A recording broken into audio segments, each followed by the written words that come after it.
Hermitage and Glen Allen meet up on the gridiron. One team looking to continue their momentum, the other trying to get it back. Welcome to Sports Wire. I'm Will Catterley.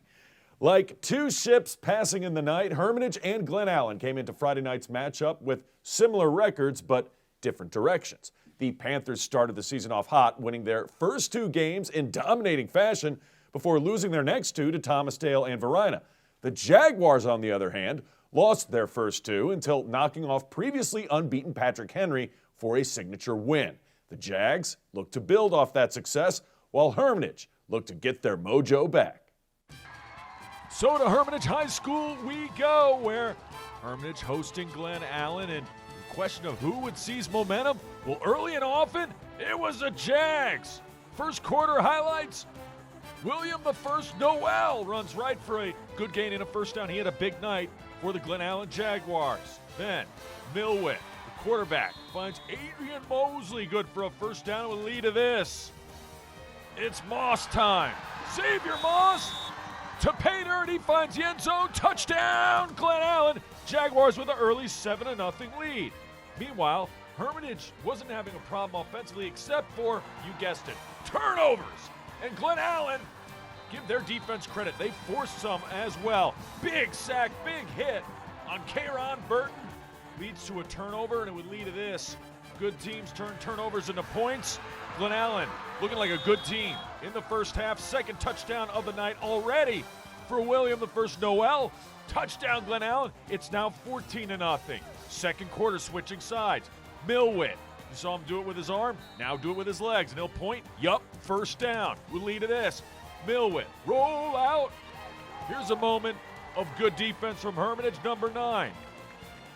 Damon Artis with the sack, and then Hermitage gets it back, but watch out, it's a fumble.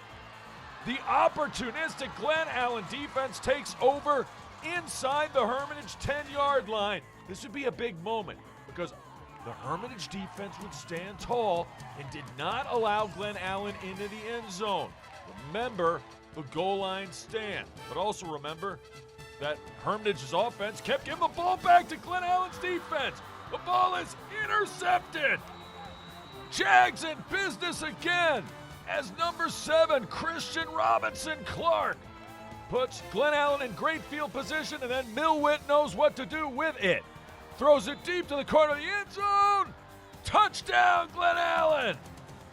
Will Noel, a 19-yard touchdown catch. And just like that, Glen Allen late in the second quarter up 21-0. Hermitage needs a score before the half or they are Dunsky. Well, Kayron Burton answers the call. Pass caught. Got a man to his right. It's number 8, Breon Gunnell. Gunnell does well to haul that in. Then Burton, not going to make it in the end zone. Offensive line says, don't worry, buddy. We'll carry you in if you're not going to get in on your own. They do just that. Touchdown, Hermitage. And don't lose sight of how big that drive was for the Panthers, because instead of being out of it, they're only down 2 scores, 21-7 at the half. Then second half, okay, they're dropping the football still, but it's going out of bounds. Give it to the big dog. Jeremiah Coney, foot long for the touchdown. And it's 21-14. Now it truly is anyone's game. Late in this one, CBS 6 with a little help. Burton on the rollout finds his receiver, Walt Brooks, and it's set it up for this.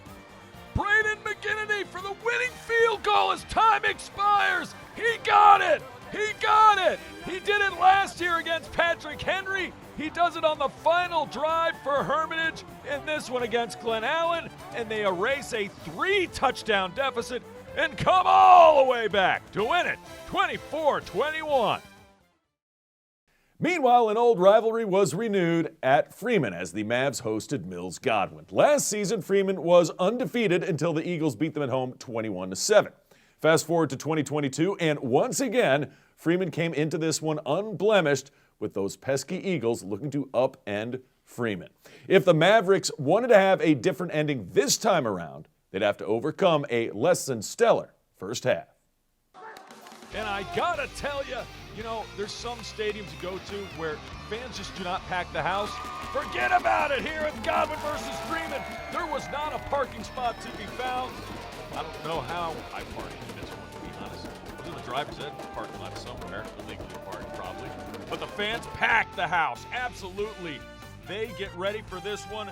They still love this West End rivalry. Early on, Freeman trying to get something going on the ground. Godwin's defense was solid in the first half. Nice stop right there. Jackson, Eakes and company, and then going through the air, and that's Godwin's specialty. Viner connects with his receiver going down the sidelines, and he's still not stopping. Number 8, Hank Pearsall with the first down. Freeman, though, their defense would hold, and then the field goal would be up, and doink! Right off the crossbar, no good. So Freeman dodges that attempt from the Eagles. Still no score. Second quarter, yeah, nothing happening. Freeman driving, though, but then the fumble, and Johnny on the spot. Logan Rhodes, less traveled.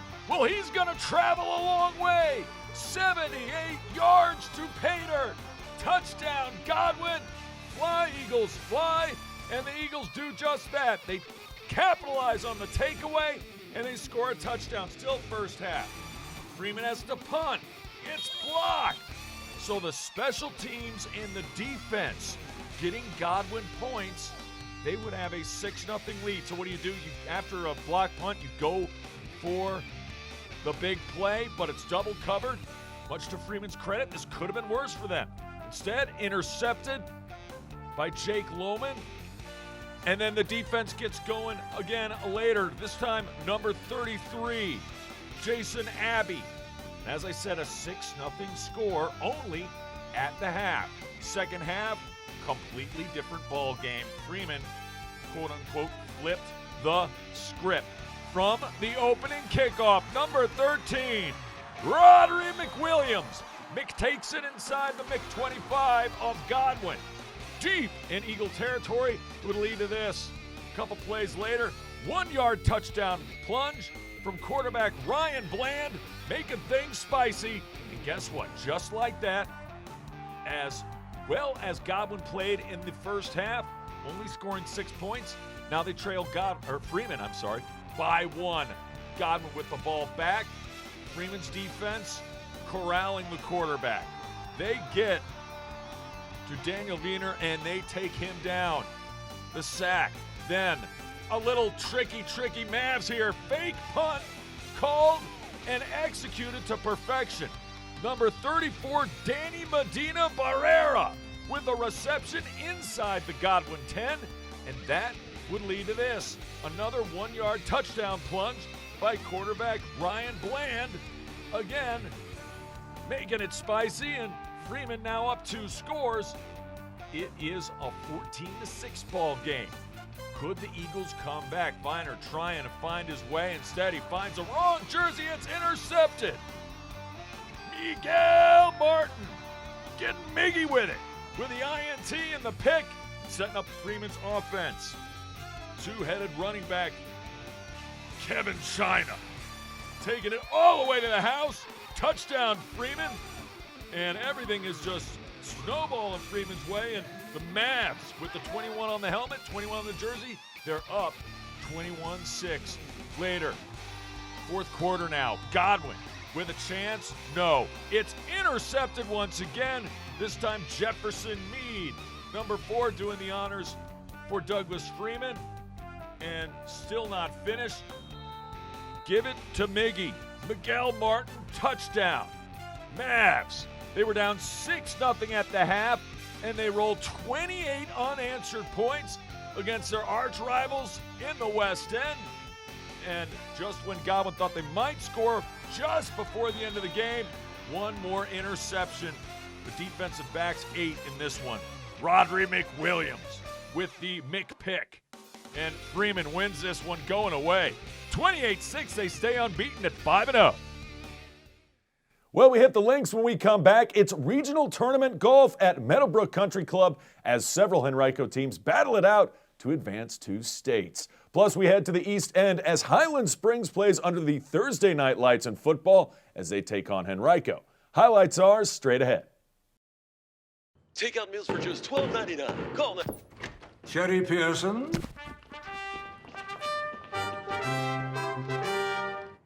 are the sole surviving heir of the King of Montonopolis, and you are now worth $45 million. I'm rich! This can't be real. Of course it's not real. Come on. Having money isn't about luck. Like that takeout meal. Cook at home instead, you can save thousands a year. Feed me. Feed the pig. Welcome back to Sports Wire. Welcome to Meadowbrook Country Club for Day 2 of Region 5 Golf. You are watching the stylings of Nick Collins for Mills Godwin. Check out this approach on the first hole, all the way within 5 feet of the cup.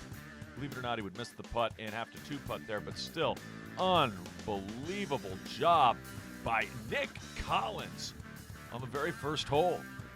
Godwin and Deep Run, Midlothian, Freeman in the top 4 throughout this event, and it is a 2-day event. This is the second hole. Watch right of your screen. Just about, 75, 100 yards to the green. Approach Collins. Money, he's going to be on the dance floor right there just to the left, about 10, 15 feet from the flag. He would two-putt from there. Nicely done for Collins. Collins, heck of a tournament. Finished second place overall at 147. This guy, not bad himself. James O. of Douglas Freeman, handy with the putter, but I'm going to show you something that's even more impressive. Knocks that one home. Right here, that is his ball in the pine needles. Tricky shot to be sure on the third, but somehow he does a great job getting it right onto the dance floor. Even better than that, how about this for a putt for a par save? Winner, winner, chicken dinner. Well done for James O. And every putt, every stroke matters in the team championship. He would provide a boost to Deep Run. We'll talk more about them later. Midlothian in this race as well. Great looking shot here. That's Weinstein, Joseph Weinstein. He would end up getting a good score on the second. And then here on the third, he goes right of the green as well. That played pretty well for him. He would finish in a 4th place overall, actually a tie for 4th at 150 overall. Midlothian overall would finish in 3rd place in the event. Guy who you just saw drive it a little far of the hole was in 1st place after day 1, Glen Allen's Landon Honig. He's mean with a lacrosse stick, and he's got touch with a putter as well.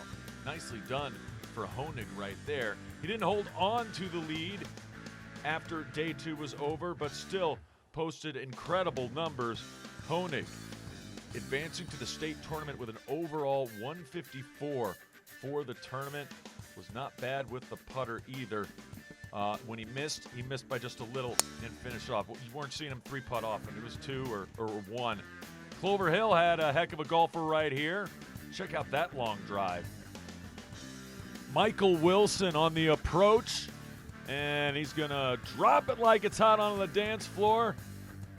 Check out the roll. A little bit of spin goes into the shadows there, but he'd be fine and finishes it off with this nice 5-foot putt. Nice little birdie hole for him. Clover Hill strong in this one as well. They would finish 6th overall. Douglas Freeman, strong team. Joe Winston, he's only a sophomore. Nice lag putt there. Finishes the job off on the 4th hole. All teams would play 18, all 18 on both days. The Monday and Tuesday event. I missed this one a little bit here. I thought it went further. No, even better than that on the approach. It's on the dance floor. He gets it onto the green. Unfortunately for Winston, he would 3-putt. But Freeman, overall, 4th place finish. And Charlie White would advance to states for the Mavs. Let's go to the 6th hole, and Mills Godwin. Oh, the pace was perfect for Mr. Matkins Milligan. And Milligan, hitting him within 5 feet, 2 or 3 feet of the cup. He would post excellent scores, a 150 tied for that 4th place overall finish, and helping Mills Godwin finish in the top 2 of the team tournament. How about Midlothian? Dylan Parker, the approach, a chip shot on the 8th. almost had the perfect line, almost went in. Instead, he taps that one in, saves par. But the team of the day was Deep Run, and this guy helped him out a ton. Caden Sherman, a tremendous drive on the 7th. So tremendous you can't see it. It goes down the slope in the center of the fairway, so it kind of disappears from view. But he'll follow it up, and you'll see this one to the right of the flagstick. And, yeah, it'll hang on to the green. Tremendous driver. Struggled every once in a while with his short game, but, boy, he made up for it later in the tournament as he would finish at 150, 4th overall, tied for 4th, I should say. Deep Run wins the tournament. Check out this putt on 9 from 15 feet. Winner, winner, chicken dinner. Deep Run is your team champion and individual champion. Teammate Miles Roden takes first. Godwin finishes second. Midlothian third. Freeman in fourth. Back to the gridiron we go. It's Henrico. It's Highland Springs. And you don't want to go to war with the Springers. Don't start no stuff, won't be no stuff. And I'm not kidding this year. Opening possession, Jakari Henley taking it inside Henrico Warrior territory. This game played on a Thursday night. And then let the big dog eat. Aziz Foster. Boom, boom. Powell powers his way inside the 30-yard line, about the Henrico 25 would lead to this. Aziz Foster Powell. Touchdown Springers. Highland Springs would have the early 7-0 lead. They were far, far, far away from done, let's just say. Defensively, the big dogs were eating as well. Lance Nelson Jr. And then Kmart, Christian Martin, showing off his arm. Easy squeezy, lemon peasy, Takai. Touchdown, Highland Springs. 14-0 lead at that point. And there would be more where that came from with 3:05 to go in the first, because the defense just would not let anything get going for Henrico's run game. Will really get anything going at all later. Warriors got a punt. It's blocked, and Johnny on the spot. Number 9 has it. Lance Nelson Jr. takes it all the way to the house. Touchdown, Highland Springs. So a couple offensive touchdowns, one on the ground, one through the air. Special team score, 21-0. Let's go to the second, shall we? Pass caught. Kmart efficient in this one. Connects, fires, and finds Braylon Johnson for a first down. You haven't heard the last of Johnson either. More running backs. Yeah, it's not just the Foster Powell show. Javon Robinson picks up about 20, wearing number 20. Oh, I said you wouldn't hear the last of Braylon Johnson. Little wide receiver screen. Braylon Johnson says, I'm gone. All the way to the end zone. Touchdown, Highland Springs. Springers dominating once again. And then on defense, oh boy. Mesh point kind of messed up there. A little bit of a self-inflicted wound, but that interior D-line will do that to you. Number 54 with the recovery, Josiah China. And then here comes Foster Powell again. Nice looking run right there. Did I get in? Yeah? All right, touchdown. That's his second of the night. And he was not done. Neither was the defense. Highlight real time for Lance Nelson Jr. Put this one on your huddle tape for these prospective coaches. You're also on that special teams play. And then the pass, Kmart connecting to Kevin Finney Jr. Oh, and Finney finally tackled inside the 5, almost scored a tutty of his own. But it would lead to this. Give it to the big dog once again. Foster Powell already 3 touchdowns on the night. Highland Springs now up a lot to a little. More Springers. More issues in the kicking game for Henrico against this Highland Springs team. Check out the kick return. Almost kind of a momentum swing here. He does drop the football, number 25, Aleem Foster Powell, but Springers would jump back on it, and then Kmart going to call his own number on the read option, and that was well drawn up. Here you go, have the football. A couple touchdowns passing, 1 rushing for Christian Martin, who's coming off a career night against Martinsburg. 48-0 at the half, second half. Trying to get this one away, not going to happen. Number 29, Antario Hobson. He's got the hops, makes a stop. Turnover on special teams. Then I got him, I don't got him. Yeah, I can't even see him. He's that fast. And Kyrie Henley finds Pater.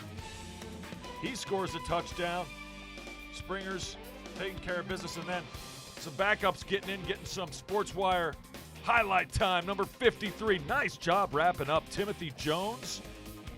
I'm telling you what, second and third string are better than a lot of teams' first string. And then, how about this? Number 34, Eric Bird is the word. Touchdown.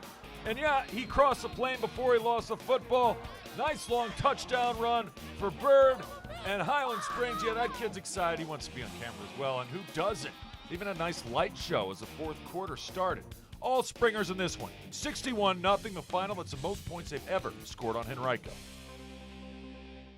We go indoors for a little volleyball when we return. Freeman faces off against Henrico. Plus, it's back to the gridiron where Tucker travels to Deep Run. That's next. Todd's a great guy. I mean, look at him. What a sweetheart. Attaboy. Wait, Todd, what are you doing? How totally selfish and un-Todd-like of you. Come on, Todd. Come on, man. Welcome back to Sportswire, guys volleyball. It is the Freeman Mavericks taking on the Henrico Warriors. Freeman having a pretty positive year so far, looking to continue their winning ways. Opening set, opening point, looking to go the way of the Warriors. Check it out. Middle blocker, nicely done. Right back at you. And into Freeman's living room, Henrico with the early advantage. Mavs come right back, however. Outside hitter knocks it down for the point. Number 2, Henry Mumford puts that one down. And Freeman was off and running because their serve was excellent. Anytime Thomas Bernhardt would be at service. Here it is, Bernhardt again on the serve. Warriors looking for answers instead. Great pass. Good finish, too. Warriors block it, but it's out of bounds. Point goes to the Mavs and Henry Mumford, outside hitter. Set up again, Mumford. And then the little tappy tap, number 18, Alex Carillon, middle hitter, gets that one to go for the point. Still first set highlights. Mavs get the point. And then set up for this guy, Matthew Guys. Up 21-9 at this point. Setting it up and knocking it down. Over there on the left side, they had a lot of success, as did Mumford. They went 25-10 in the opening set. To the second set we go. First one of 3 sets wins. Number 9, Braden Owens, outside hitter on the serve. Henrico's got something for you. They get the point right there. Nicely played on the kill. Then it was Bernhardt again. And Bernhardt doing well, serving up aces. That's what you want to do when you're serving. Keep the point to your advantage. Number 3, jumping up, making a play. Jace Wynn. Middle hitter gets a point for Douglas Freeman. Mavs started to go on cruise control at this point. That's a point. Matthew Guys. And then everything the Mavs were doing was coming up aces. Speaking of aces, how about this? Ace for the Warriors. Well done, number 18 with a point. Henrico was very competitive in the second and third sets. It's just Freeman was just a little bit better. Setting it up and knocking it down. Mavs having no problems in the second set. They win 25-19. They hold on in the third set for the victory as well in win in 3. 25-10, 25-19, 25-21. Back to the gridiron we go. Deep Run playing host to J.R. Tucker, both seeking their second win of the year. Deep Runs came via forfeit against Mechanicsville to begin the season, looking for their first win on the field for the year. But the very first play from scrimmage, this guy is gone. Caleb Smith, touchdown Tigers. And just like that, the Tigers have a touchdown lead. They go for 2 instead of trying to kick an extra point. That time, Caleb Smith can't find the end zone. 6-0 Tucker. Deep Run trying to battle back, and they would. pass. Caught. Big play potential inside Tucker's 35-yard line. That went to Matthew David. But then, momentum and drive killer. The fumble. And Johnny on the spot, number 8 for J.R. Tucker. Kai Thompson with a recovery. Tucker gets right back to the ground game where they had a couple of really big plays. This was one of them, number 3, Cameron Williams. Goes around the left side, and from one Cam to another, one Cam to a Caleb. Caleb Smith again, and he is gone. Right side, 2 touchdowns on the night for Caleb Smith. And J.R. Tucker going for 2. Already says the score is 14-0 on the scoreboard. Almost like they saw it coming. It is good. So Tigers up 2 touchdowns. Second quarter now. Tucker looking for something. Deep run. They got the football and the interception.